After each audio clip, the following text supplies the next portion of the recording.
terms of influence and stuff like that, I love Shawn Lane's playing. Unbelievable mind. That wasn't just a guy who practiced a lot and fast. He had this huge brain and this big warm heart, and special music came out of it. Be missed. But the thing that really got me about him was 15. Yeah, we do. We got a little mighty mind of our own. He's like our hobbit in the group. He's 15 years old, but I want to tell you, he's like, I think, there's a lot of talented kids out there that are really, but I found this kid, Andy knew him in Memphis. We've known him a long time. He's been playing since he was about 7 years old.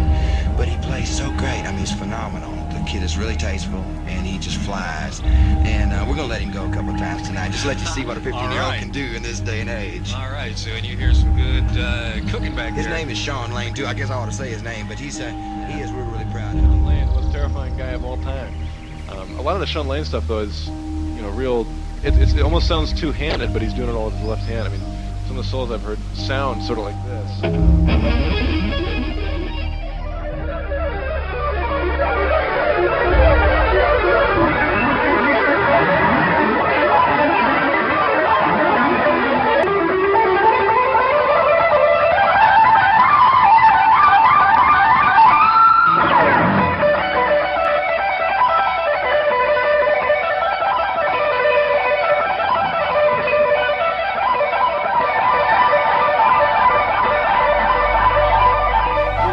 Crazy stuff, but he's somehow doing it with one hand.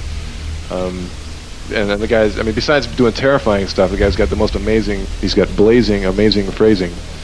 And every once in a while, like when I'm up at Mike Varney's house, he's got some videotapes of him that are just completely amazing. He's doing like all these old Hendrix songs and stuff, doing them just perfect. The Electric Fence could not even come close to what Shawn did. There's another guitar player, Shawn Lane. He passed away, but it's beyond guitar, from outer space. I don't know, he's probably the most incredible musician I've ever seen and heard. And it's beyond what I even can understand, but I got to hang around him a few times, and he took so much information, and I've never seen anything like that. Like, he had just like a memory where he could remember everything, and he is an insane inspiration. It's sad he's gone, but he's the thing that really got me about him was, okay, you can play ridiculously fast, but still play interesting notes. And you slow some of that stuff down. Some of it sounds like a Charlie Parker lick. Some of it sounds like a printer going mental. Some of it sounds like Hendrix. There's all these different flavors of playing fast. With Shawn, it was still just music. It was like it transcended the guitar. There will never be another Shawn. If there's one thing we can all learn from him, it is, if you must play fast, play good stuff fast.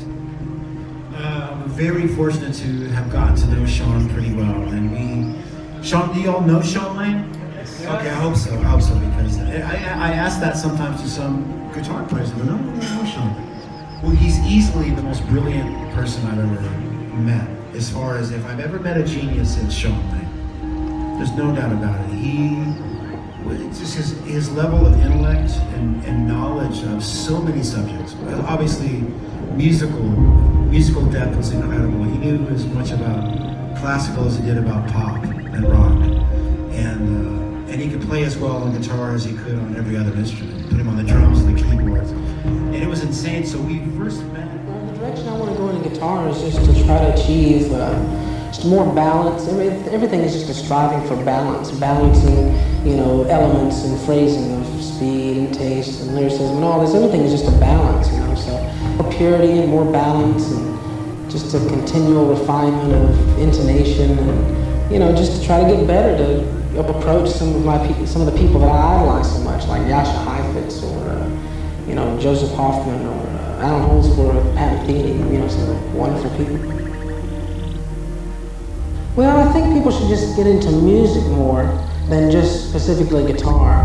When I started playing guitar, I wasn't really worried about getting all that much better or anything. I just played it because I enjoyed it, and the technique thing just kind of came naturally. But I went through a period there when I was a kid of being kind of really obsessed with the technical kind of end of things. But now it's just the music that matters to me, and I think kids, and people starting to play the guitar, I think it's important to just make music at whatever technical level you're at, because there's wonderful music to be made at any technical level. I think people should try to put music in a more historical perspective instead of just being into what's now. You know, it's like planned obsolescence of the music industry where the only hot thing is the thing now. I mean, there's still recordings you can go back to from the 50s and just have the most valid modern expression. So this whole trend in the business toward everything always being geared toward what's new, I think that's a little destructive in a way because people don't get the context of things, the historical context. Well, I guess I just do a lot of different things, and people should try to listen to all sorts of other things. I think people should try to see things for what they are.